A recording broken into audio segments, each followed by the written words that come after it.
জাতীয় সংসদ ভবনের এলডি হলে খেলাফত মজলিসের সঙ্গে বৈঠকে বসেছে জাতীয় ঐক্যমত্য কমিশন। এ নিয়ে আরও জানাতে যোগ দিচ্ছেন সহকর্মী আলামিন হোসেন। এই যে এই বৈঠক কখন শুরু হয়েছে? আর আমরা জানি যে সংস্কার কমিশনের পক্ষ থেকে 166টি প্রস্তাবনা বা মতামত বিভিন্ন দলের কাছে পাঠানো হয়েছে। এর মধ্যে খেলাফত মজলিস কতটিতে সমর্থন জানিয়েছে আর কতটিতে বিরোধিতা করেছে জানাবেন।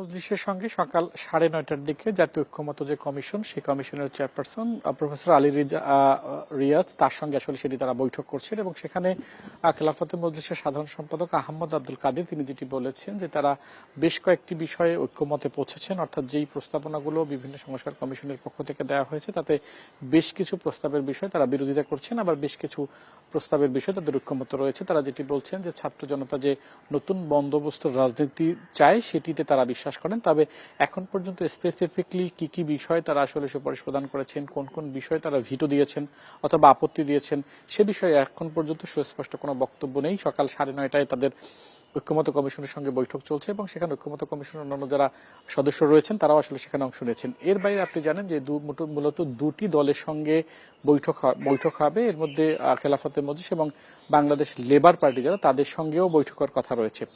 গত 6 মার্চ 166টি যে প্রস্তাবনা, নির্বাচন ব্যবস্থা সহ নানান যে সংস্কার কমিশনগুলো রয়েছে সেই সংস্কার কমিশনের ধারাবাহিকতায় তারা 37টি রাজনৈতিক দলকে চিঠি দিয়েছে। তারই ধারাবাহিকতা আজকে আসলে প্রথমবারের মতো রাজনৈতিক দলগুলোর সঙ্গে তারা বৈঠক শুরু করেছেন। পর্যায়ক্রমে আরো হয়তো বৈঠক করবে, তবে এখন পর্যন্ত কোনো দল স্পেসিফিকলি বিশেষ করে খেলাফত মজলিসের পক্ষ থেকে কোন বিষয়গুলোকে তারা আপত্তি জানিয়েছেন, সুপারিশ দিয়েছেন সে বিষয়ে কোনো সুস্পষ্ট বক্তব্য এখন পর্যন্ত খেলাফত মজলিসের পক্ষ থেকে জানানো হয়নি।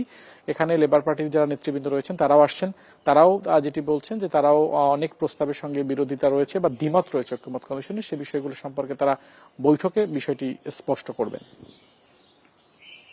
কমিশনের সাথে বৈঠক করছে খেলাফত মজলিস, সেই খবর জানাচ্ছিলেন সহকর্মী আলামিন হোসেন।